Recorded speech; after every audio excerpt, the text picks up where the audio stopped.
Chief of army staff general Syed Asim Munir की वालदा रज़ाए इलाही से वफ़ात पा गई। अल्लाह ताला मरहूमा के दर्जात बुलंद फरमाए और उन्हें जन्नत में आला मुकाम अता फरमाए। वज़ीर आज़म शहबाज शरीफ का इज़हार अफसोस कहा, सोगवार ख़ानदान के दुख में बराबर के शरीक हैं। वज़ीर आज़म पाकिस्तान शहबाज शरीफ की मरहूमा के लिए बुलंदी दर्जात की दुआ।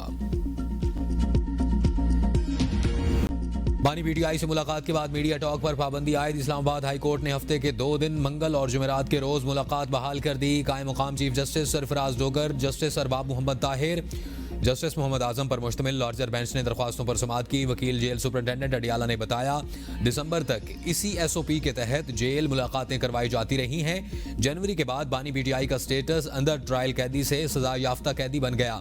कायम मुकाम चीफ जस्टिस ने कहा कि हर बंदा दरख्वास्त लेकर आ जाता है कि मेरी भी जेल में मुलाकात करवाई जाए, जिस पर वकील जेल सुपरिटेंडेंट ने कहा कि यह जेल मुलाकातों की सियासी मकासद के लिए इस्तेमाल करते हैं। Chief justice Islamabad high court का कहना था कि अंडरटेकिंग ले लेते हैं कि जेल मुलाकात के बाद मीडिया टॉक ना करें। हुक्म में कहा गया कि बानी के कोऑर्डिनेटर जो नाम देंगे सिर्फ वो मुलाकात कर सकेगा। बानी की बच्चों से टेलीफोनिक गुफ्तगू के लिए ट्रायल कोर्ट में दरख्वास्त देने की हिदायत।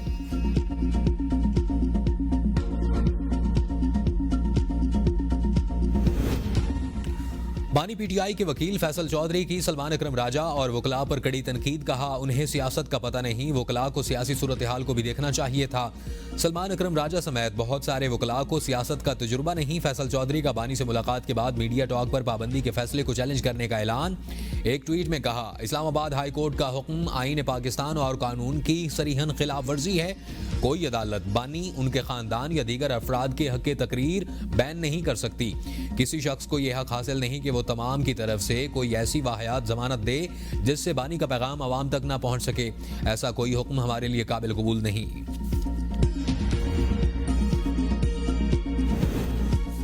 बानी पीटीआई की मुआफी काफी नहीं, सजाएं भी होंगी। वजीर मुमलिकत तलाल चौधरी कहते हैं कि बानी पीटीआई के पास एतराफ जुर्म के अलावा कोई और ऑप्शन नहीं।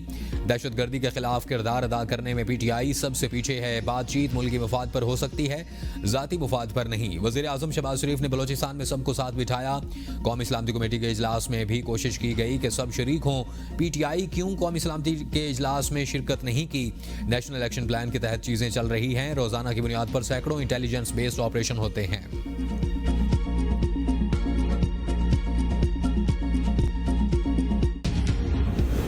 पाकिस्तान तहरीक इंसाफ का बयानिया एंटी एस्टैब्लिशमेंट नहीं, बानी किसी फर्द के लिहाज से बोग्ज नहीं रखते। सलमान अकरम राजा कहते हैं कि फौज के साथ खड़े हैं। बानी चाहते हैं बुशरा बीबी को बतौर खातून कैदी हुकूक मिलने चाहिए। ये नामुमकिन है। बानी पीटीआई कोई मुआफी नहीं मांगेंगे। बानी से मुलाकात का मामला बाहमी रजामंदी से तय हो गया। शर्त यह लगी कि मुलाकात करने वाले जेल से बाहर आकर गुफ्तगू नहीं करेंगे। कहा गया कि गुफ्तगू से अमन व अमान की सूरत हाल पैदा हो सकती है। गुफ्तगू पर कदगन तो किसी इंसान पर नहीं लग सकती। अरकान पार्लियामेंट हैं, जहां उन्होंने अपना नुक्ता नजर पेश करना होगा वो कर देंगे। गुफ्तगू करने पर पाबंदी सिर्फ रोफका के हवाले से लगी है। अपोजिशन जमातों से गुफ्तगू अच्छी चल रही है, सबके साथ मुशावरत से चलेंगे। JUI और सिंध की जमातों समेत हर जगह हम आगे बढ़ रहे हैं।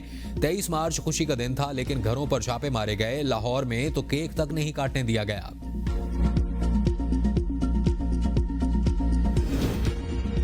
सियासी मुखालफत दुश्मनी में नहीं बदलनी चाहिए। पीटीआई इन कुव्वतों के साथ खड़ी है जो दहशतगर्दी कर रही हैं।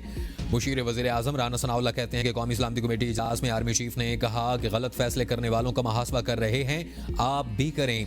फैज़ हमीद का नाम कौमी सलामती की पार्लिमानी कमेटी में नहीं आया। जाफर एक्सप्रेस वाक़े पर तहरीक इंसाफ के अकाउंट से मुतनाज़ ट्वीट किए गए। सियासी जमातों को मुज़ाकरात के लिए एक साथ टेबल पर बैठना होगा। एस्टैब्लिशमेंट से बानी पीटीआई की मोहब्बत हमने ख़त्म नहीं की।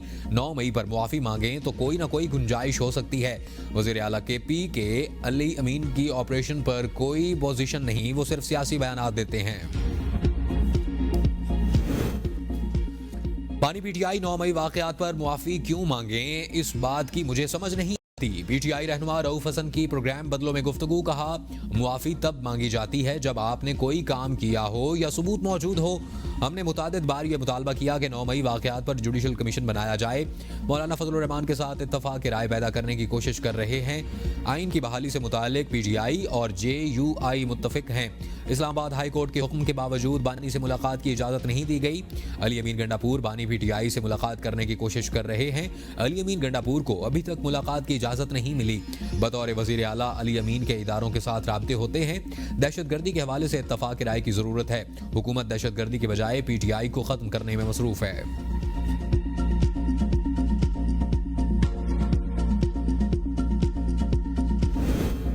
पाकिस्तानियों पर अमेरिका में दाखिले पर पाबंदी से मुताल्लिक अभी कोई फैसला नहीं हुआ। तर्जुमान अमेरिकी वजारत खारजा मार्गरेट मैकलाउड कहती हैं सदर ट्रंप ने 20 जनवरी को सदारती हुक्मनामा जारी किया है, जिसके तहत वीज़ा प्रोग्राम पर असर नौ नज़रसानी की जाएगी।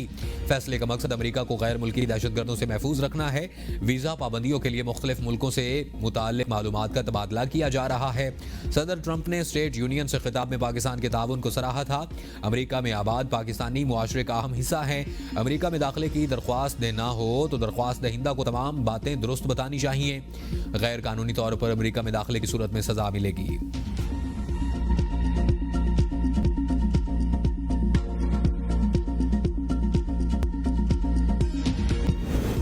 हुकूमत का चीनी 162 रुपए किलो होने का दावा, मार्केट में 180 रुपए किलो तक फरोख्त जारी। वफाकी वजीर राना तनवीर हुसैन का कहना है कि चीनी की कीमतों में कोई इजाफा नहीं हुआ। 180 रुपए किलो फरोख्त होने की खबरें बेबुनियाद हैं। वजीर आजम ने चीनी की कीमत के तयन पर इसाक डार की सरबराही में कमेटी कायम की है। यूटिलिटी स्टोर्स पर 153 रुपए फी किलो चीनी दस्तियाब है। रमजान बाजार में शनाख्ती कार्ड दिखाने पर 130 रुपए फी किलो मिल रही है। मार्केट में चीनी की कीमत 164 रुपए फी किलो है। सूबों के साथ मिलकर काम कर रहे हैं। जखीरा अंदोजी करने वालों के खिलाफ सख्त कार्रवाई की जाएगी। चीनी का वाफिर जखीरा मौजूद है। अफवाहों का मकसद अवाम में बेयकीनी पैदा करना है।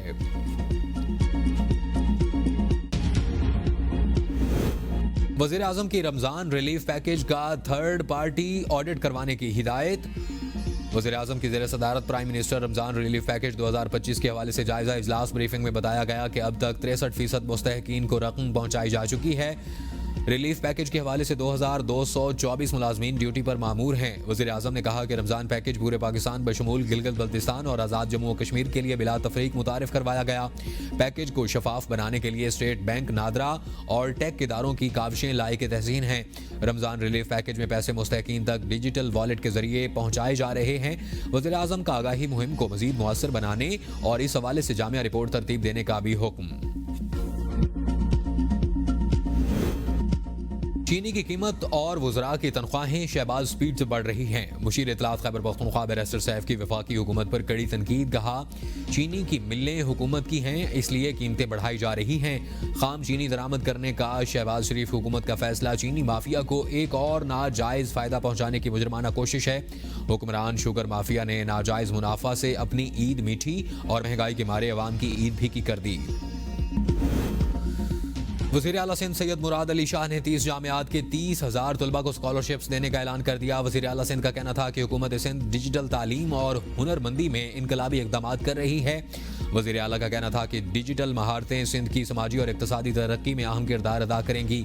उन्होंने सिंध हुकूमत और गूगल के दरमियान मुआहदे का भी जिक्र किया और बताया कि गुज़श्ता साल 10 सरकारी जामियात के 1500 मुस्तहिक़ तलबा को स्कॉलरशिप्स फराहम की गई।